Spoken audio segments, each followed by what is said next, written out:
윤석열이 지난 13일 네덜란드 헤이그에 위치한 이준열사 기념관을 방문할 당시 대통령 경호원들이 현지 네덜란드 경찰에 의해 망신을 당하는 사건이 벌어졌습니다. 당시 현장에는 윤 대통령과 함께 이준열사 기념관을 찾은 네덜란드 총리 경호를 위해 현지 경찰들이 현장을 통제하고 있었습니다.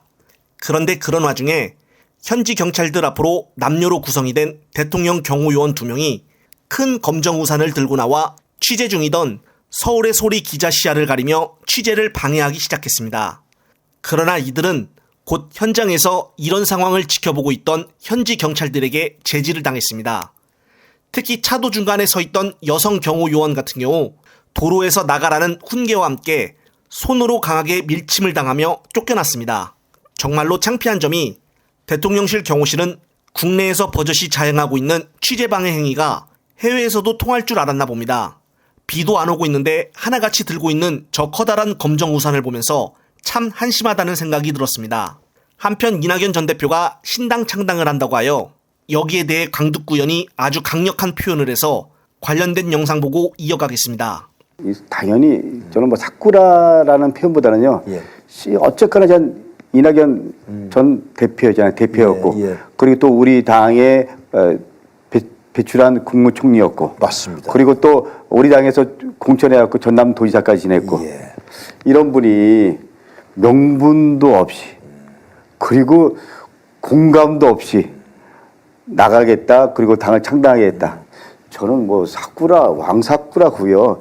저는 변절자고요. 그리고 제가 그저께까지는 그래도 이낙연 설마 그리고 선배님 이렇게 생각했지만 지도자 중에 한 분으로 생각했지만 어저께부로 그냥 이낙연은 이낙연 씨다.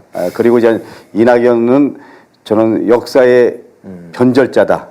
그리고 민주당 입장에서 보면 분노의 대상이다. 이렇게 생각합니다. 배신자죠. 나쁜 사람이죠. 네, 그렇습니다. 최근 김민석 의원이 표현한 수위보다 더 세다고 보는데 정말 화끈한 발언이었습니다.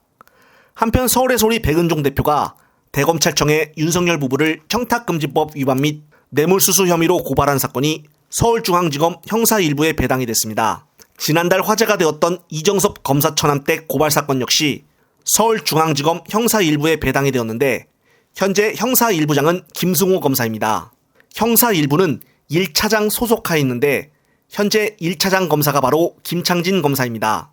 문제는 김창진 차장검사의 경력인데 국정농단 특검에 파견이 되어 윤석열과 호흡을 맞췄으며 대통령이 중앙지검장 시절 특수사부장, 검찰총장 시절에는 법무부에 파견이 되어 형사기획 업무를 담당했었습니다.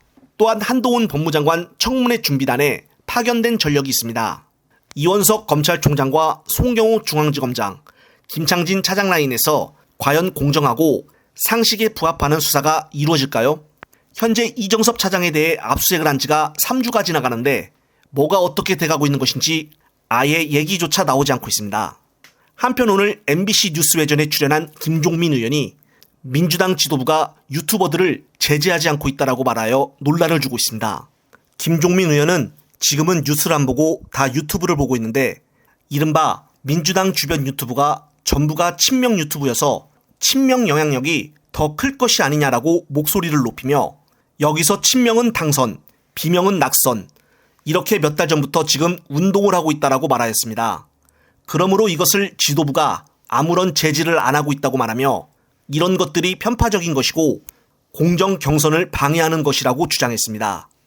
이런 소리를 들으면 정말 화가 나는 것이 유튜브가 운동을 하고 있다는데 그런 적이 전혀 없고 지금 김 의원이 주장하는 것으로만 봐도 이제는 유튜버조차 제재를 하라고 하니 이것이야말로 공산주의적인 발언이 아닌가 싶습니다. 정말 비명계들은 빨리 여의도에서 떠나는 것이 답인 것 같습니다. 끝으로 또 새로운 소식이 있으면 말씀드릴 것을 약속을 드리며 이번 영상은 여기서 마무리하겠습니다. 시청자 여러분, 시청해주셔서 감사합니다.